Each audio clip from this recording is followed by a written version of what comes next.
जय हिंद प्यारे साथियों, कैसे हो आप सब। बिल्कुल मस्त होंगे, स्वस्थ होंगे।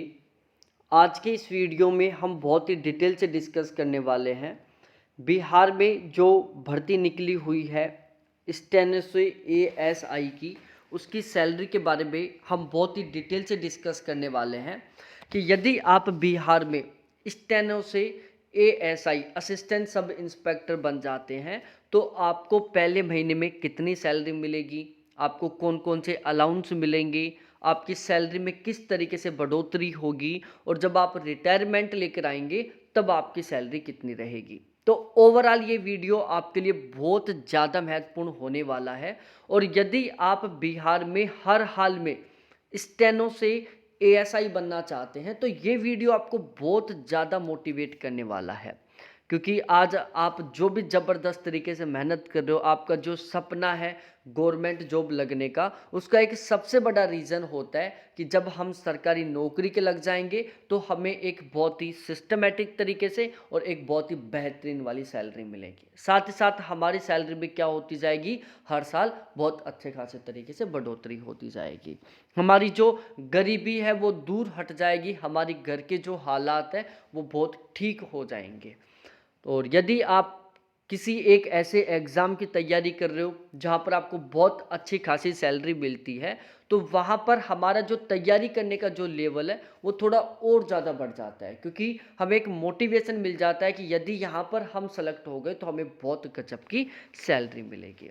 तो स्टेनो, यदि आप बिहार में स्टेनो में एएसआई बनते हैं तो ओवरऑल यहाँ पर आपको बहुत अच्छी खासी सैलरी मिलने वाली है।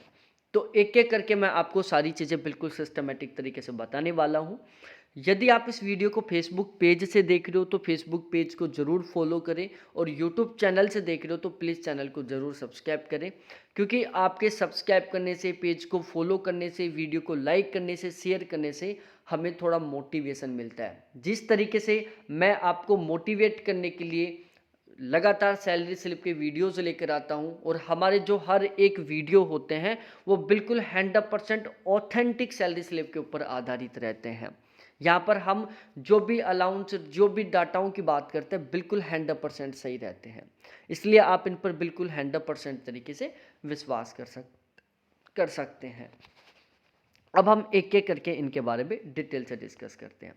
जैसे आप बिहार में स्टेनो से एएसआई बनेंगे तो ये 2800 ग्रेड पे की पोस्ट होती है, लेवल 5 में आती है। इनका जो बेसिक पे वो 29,200 रुपये से लेकर 92,300 रुपये तक रहता है। यदि मैं पे स्केल की बात करूँ तो 5200 रुपये से लेकर 20,200 रुपये तक इनका पे स्केल रहता है। और पे बैंड के बारे में डिस्कस करें तो इनका पे बैंड फर्स्ट रहता है। ये बिल्कुल बेसिक जानकारी इसके बारे में जो आपको पता होनी चाहिए।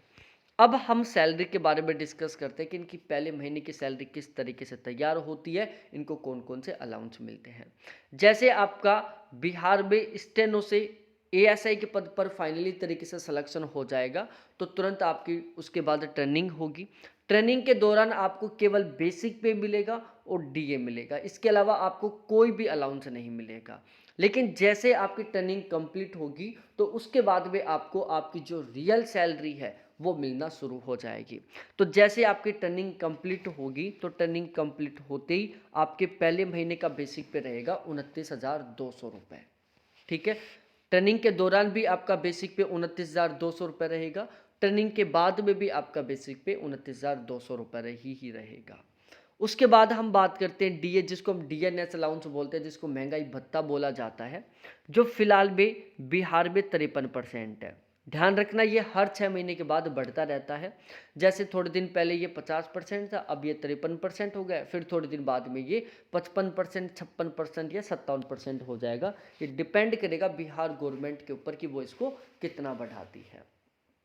तो यदि हम फिलहाल में 29,200 रुपये का 53% निकालते हैं तो ये निकल कर आता है 15,476 रुपये। ये आपका बन गया डीए, जिसको हम महंगाई भत्ता बोलते हैं, डीएनएस अलाउंस बोलते हैं। उसके बाद आपको मिलेगा एचआरए, जिसको हम हाउस रेंट अलाउंस बोलते हैं, मकान किराया भत्ता बोलते हैं।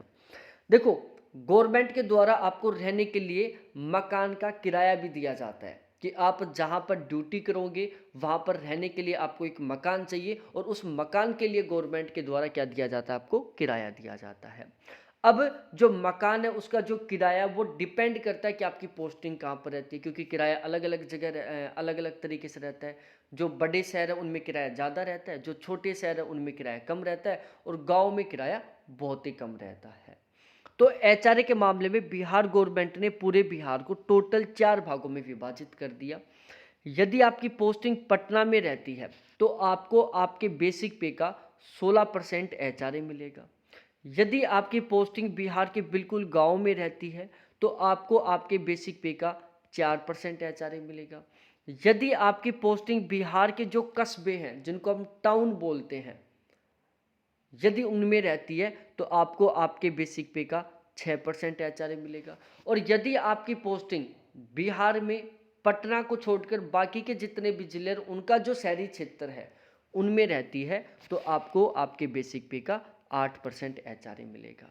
यहाँ पर हम जो एचआरए कैलकुलेट कर रहे हैं वो 16% के अकॉर्डिंग कर रहे हैं। तो 29,200 रुपये का यदि हम 16% निकालते हैं तो ये निकल कर आता है 4,672 रुपये। ये आपके हाउस रेंट अलाउंस के हो गए। उसके बाद आपको मिलेगा ट्रांसपोर्टेशन अलाउंस, जिसको हम टीए बोलते हैं, परिवहन भत्ता मिलेगा। मतलब आप अपने मकान से और आप अपनी जहाँ पर आपकी ड्यूटी है वहाँ तक जाओगे तो उसका आने जाने का भी आपको गवर्नमेंट के द्वारा किराया दिया जाएगा। आप अपने घर से और आप आपकी ड्यूटी जहाँ भी रहेगी, जहाँ पर आपका ऑफिस होगा उस ऑफिस तक जाओगे, फिर ऑफिस से वापस अपने घर पर आओगे तो उसके लिए भी तो आपको किराया चाहिएगा ना, वो किराया भी गवर्नमेंट देती है। अब किराया आपको किस तरीके से मिलेगा? यदि आपको एचआरए 8% 16% के अकॉर्डिंग मिल रहा है तो आपको ट्रांसपोर्टेशन अलाउंस के 1,500 रुपये मिलेंगे। और यदि आपको एचआरए 4% और 6% के अनुसार मिल रहा है तो आपको ट्रांसपोर्टेशन अलाउंस के 600 रुपये मिलेंगे। यहाँ पर हमने एचआरए 16% के अकॉर्डिंग कैलकुलेट किया है तो यहाँ पर एचआरए कितना मिलेगा? 4,672। तो यहाँ पर ट्रांसपोर्टेशन अलाउंस कितना मिलेगा? 1,500 रुपये मिलेगा, क्योंकि यहाँ पर हमने एचआरए 16% कैलकुलेट किया। तो आपको 1,500 रुपये ट्रांसपोर्टेशन अलाउंस के मिल जाएंगे।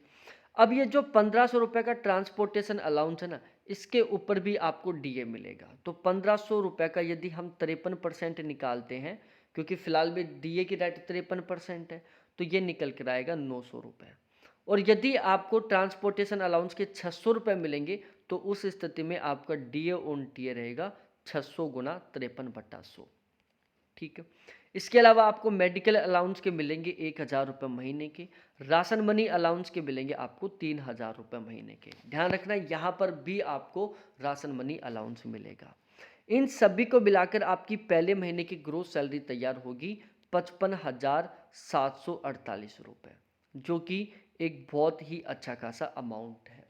अब इसमें कुछ कटौतियाँ हो जाएंगी। जैसे सबसे पहले आपका एनपीएस कटेगा 4,672 रुपये का। अब ये एनपीएस क्या होता है? जिस दिन आपकी ज्वाइनिंग होगी उसी दिन गवर्नमेंट के द्वारा आपका एक एनपीएस अकाउंट खोला जाएगा। आपके बेसिक पे और डीए दोनों का 10% आपकी ग्रोस सैलरी में से काटकर आपके इस एनपीएस अकाउंट में ट्रांसफ़र किया जाएगा। साथ ही साथ गवर्नमेंट अपनी खुद की तरफ से आपके बेसिक पे और डीए दोनों का 14% जितना अमाउंट अपनी खुद की तरफ से आपके इस एनपीएस अकाउंट में ट्रांसफ़र करेगी। तो ओवरऑल हर महीने आपके एनपीएस अकाउंट में कितना अमाउंट आएगा? टोटल 24% आएगा। 10% जो आपका कटा, 14% जो गवर्नमेंट ने आपको प्रोवाइड करवाया। फिर उस पर आपको ब्याज मिलना शुरू हो जाएगा। जब आप रिटायरमेंट लेकर आओगे ना तो इकट्ठा आपको ये वापस मिल जाएगा ब्याज सहित। तो ये एनपीएस के जो कट रहे हैं ना, ये तो आपकी सेविंग हो रही है। इनकम टैक्स कटेगा आपका 1,150 रुपये का, तो टोटल कटौती हो जाएगी 5,822 रुपये की। ठीक है भाई। आपकी टर्निंग के बाद पहले महीने की ग्रोस सैलरी बनी है 55,748 रुपये, जिसमें 5,822 रुपये की कटौती हो गई। तो टोटली कुल मिलाकर कट पिट कर आपके अकाउंट में ट्रांसफ़र होंगे 49,926 रुपये। मोटा मोटा आप 50,000 मान सकते हैं, क्योंकि नाम मात्र कुछ लगभग 64 रुपये कम पड़ रहे हैं। बाकी पूरा पूरा आपको कितना मिलने वाला है? 50,000 रुपये सैलरी मिलने वाली है। अब यदि हम बात करें कि आपकी सैलरी किस तरीके से बढ़ेगी, देखो बेसिक पे आपका हर साल 3% बढ़ेगा। ये जो 29,200 रुपये ना, ये हर साल 3% के अकॉर्डिंग बढ़ेगा। आपका जो डी है वो साल में 2 बार बढ़ेगा, एक बार जनवरी में और दूसरा जुलाई में। अब ये कितना बढ़ेगा ये डिपेंड करता है गवर्नमेंट के ऊपर, लेकिन एवरेज ये मान के चलो कि हर साल आपका जो डी है वो लगभग 5 से 8% के बीच में बढ़ेगा। तो ओवरऑल बहुत अच्छे खासे तरीके से आपकी सैलरी में बढ़ोतरी होगी, एक बहुत ही बेहतरीन पोस्ट के साथ आप रिटायरमेंट लेकर आओगे। तो ओवरऑल सारा सीन बहुत अच्छा खासा रहने वाला है।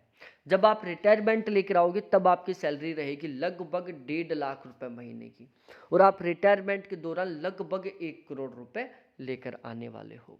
तो वीडियो अच्छा लगा हो, आपको मोटिवेशन मिला हो, तो प्लीज़ एक प्यारा सा कमेंट करें, वीडियो को लाइक करें, अपने दोस्तों के साथ ज़रूर शेयर करें। यूट्यूब चैनल से वीडियो को देख रहे हो तो चैनल को सब्सक्राइब करो, फेसबुक पेज से देख रहे हो तो पेज को फॉलो करो। बाकी फिर मिलते हैं हम इसी तरीके से किसी दूसरे बहुत प्यारे से वीडियो के साथ।